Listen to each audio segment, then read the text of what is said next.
بسم اللہ الرحمن الرحیم۔ السلام علیکم۔ You are watching agentic engineering solutions.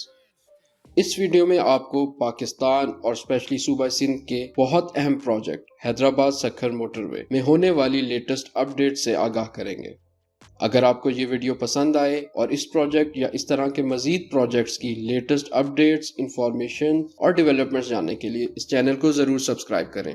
سب سے پہلے اس پروجیکٹ میں ہونے والی کرپشن کے بارے میں تازہ ترین خبروں سے آپ کو آگاہ کریں گے، جس کے بعد آپ کو اس کے کام میں ہونے والی تاخیر کی اصل وجہ پتہ چل جائے گی۔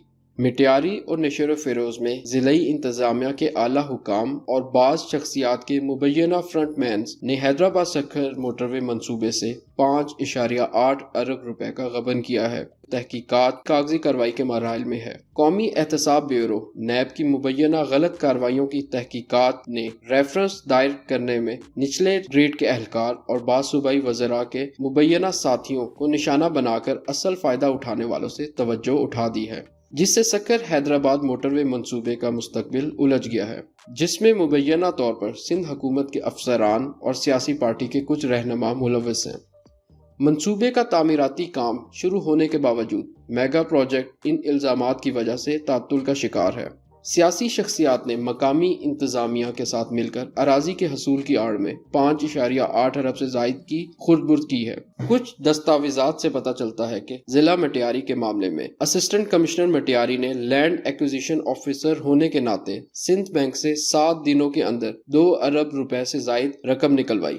مبینہ طور پر یہ رقم سندھ کے 2 سیاسی خاندانوں میں اپنے فرنٹ مین کے ذریعے تقسیم کی گئی۔ مبینہ طور پر فنڈز نقد رقم میں نکلوائے گئے اور بعد میں مخدوم محبوب زمان، ضیاء لنگر وغیرہ کے پولیٹیکل سیکرٹریز اور معاونین کو پہنچائے گئے۔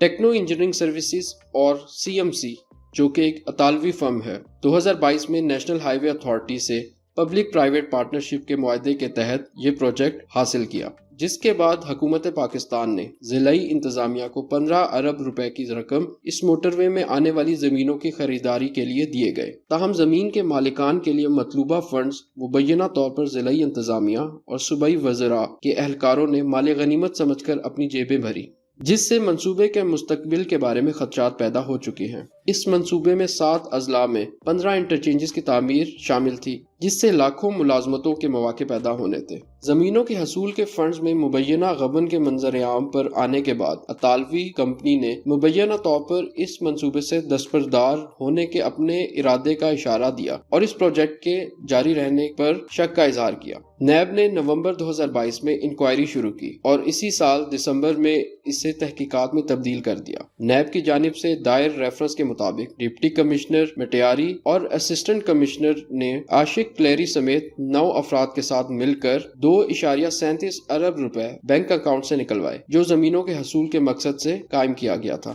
احتساب عدالت حیدرآباد نے 12 اپریل 2023 کے فیصلے میں انکشاف کیا گیا ہے کہ ملزم اسلم پیرزادہ نے عدالت کے سامنے اعتراف کیا ہے کہ اس نے 35 سال سے زائد عرصے تک سابق وزیر مخدوم امین فہیم کے پرسنل سیکرٹری کے طور پر کام کیا ہے۔ دستاویزات میں انکشاف کیا گیا ہے کہ 2.37 ارب روپے میں سے 1.9 ارب روپے اسسٹنٹ کمشنر نے 17 مئی سے 25 مئی تک 7 دنوں میں بینک سے نکلوائے۔ نیب کی تحقیقات میں انکشاف ہوا ہے کہ ڈپٹی کمشنر اور اسسٹنٹ کمشنر نے اپنے مبینہ حصے میں سے 43 کروڑ روپے DC میٹیاری کے قریبی دوست کو لاہور منتقل کیے۔ یہ رقم بعد میں اینٹی کرپشن سندھ نے برآمد کر لی تھی۔ نیب نے ضیاء لنگر کے مبینہ سیکرٹری عاشق کلیری سے 63 کروڑ روپے برآمد کر لیے ہیں، جبکہ عاشق کلیری نے 60 کروڑ کی جائیداد کی بھی نشاندہی کی ہے۔ عاشق کلیری نے 1.25 ارب روپے کی پلی بارگین کی درخواست نیب کو جمع کروائی ہے۔ عاشق کلیری کا تعلق ایک غریب پس منظر سے ہے اور اس کا بھائی سندھ حکومت میں بطور کلرک کام کرتا ہے۔ نیب نے احتساب عدالت میں عبوری ریفرنس دائر کیا تھا۔ حیران کن پر ملزمان کی فہرست میں زیادہ تر نجی شہری شامل ہیں، جن کا اس منصوبے سے کوئی تعلق نہیں ہے۔ یہاں سوال یہ پیدا ہوتا ہے کہ 2 اضلاع کے ڈپٹی کمشنرز اربوں روپے ایسے لوگوں میں کیسے تقسیم کر سکتے ہیں جن کا اس پروجیکٹ سے کوئی تعلق نہیں ہے؟ کیا نیب نے تحقیقات کی ہے کہ اس سے اصل فائدہ اٹھانے والے کون ہیں؟ اربوں روپے کس نے وصول کیے؟ ریفرنس میں جن ملزمان کا ذکر کیا گیا ہے وہ پرائیویٹ ٹھیکیدار تھے یا سیاستدان یا پرائیویٹ سیکرٹریز؟ نیشنل ہائی وے اتھارٹی NHA کے ترجمان سے جب بات کی گئی تو انہوں نے تصدیق کی کہ اطالوی فرم نے میگا پروجیکٹ میں مبینہ کرپشن کے منظر عام پر آنے پر شدید تحفظات کا اظہار کیا ہے، تاہم ابھی تک اس منصوبے کی موجودہ حیثیت برقرار ہے اور اطالوی فرم اس منصوبے کو نہیں چھوڑ رہی۔ انہوں نے کہا کہ ابتدائی طور پر سندھ میں مقامی انتظامیہ کے ذریعے زمینوں کا حصول کے لیے 15 ارب روپے 7 اضلاع کو منتقل کیے گئے تھے۔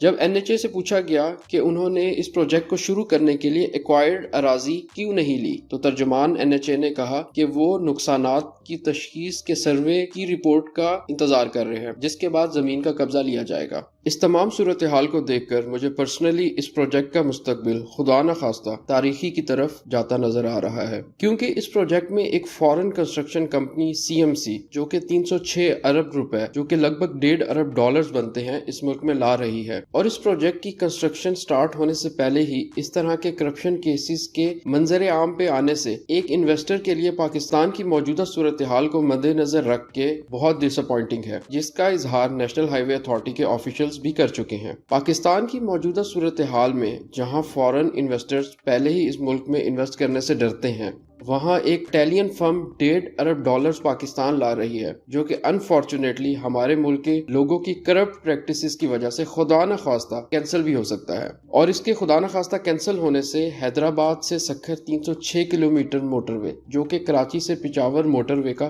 آخری لنک ہے، جو کہ کئی سالوں کی تاخیر کا آلریڈی شکار ہو چکا ہے، اس کے بننے سے جہاں پاکستان کی اکانومی کو ایک بوسٹ ملنا ہے، وہاں صوبہ سندھ کی عوام کے لیے گیم چینجر کا رول بھی ادا کرنا ہے اور لاکھوں ملازمتوں کے مواقع بھی کریٹ ہونا ہے۔ اس موٹر وے کے نہ بننے سے لوگوں کے پاس صرف نیشنل ہائی وے ہی ایک واحد آپشن ہے، جس کی روڈ کنڈیشنز کی وجہ سے روز ایکسیڈنٹس ہوتے ہیں اور قیمتی انسانی جانوں کا ضیاع ہو رہا ہے۔ اللہ سے دعا ہے کہ اس معاملے پر جلد ملوث لوگوں کو سزا ملے اور ملک و قوم کا لوٹا ہوا پیسہ واپس آئے، جس سے فورن انویسٹرز کو ایٹ لیسٹ اعتماد آئے گا اور ایسی بڑی انویسٹمنٹس پاکستان میں آئیں گی، تاکہ ایک تو یہ موٹر وے کمپلیٹ ہو اور باقی فورن انویسٹرز کو اس ملک میں انویسٹ کرنے پر اعتماد ملے، اور جس سے پاکستان کی فورن ریزروز بھی انکریز ہوں گے اور انشاءاللہ پاکستان ترقی کی طرف گامزن ہوگا۔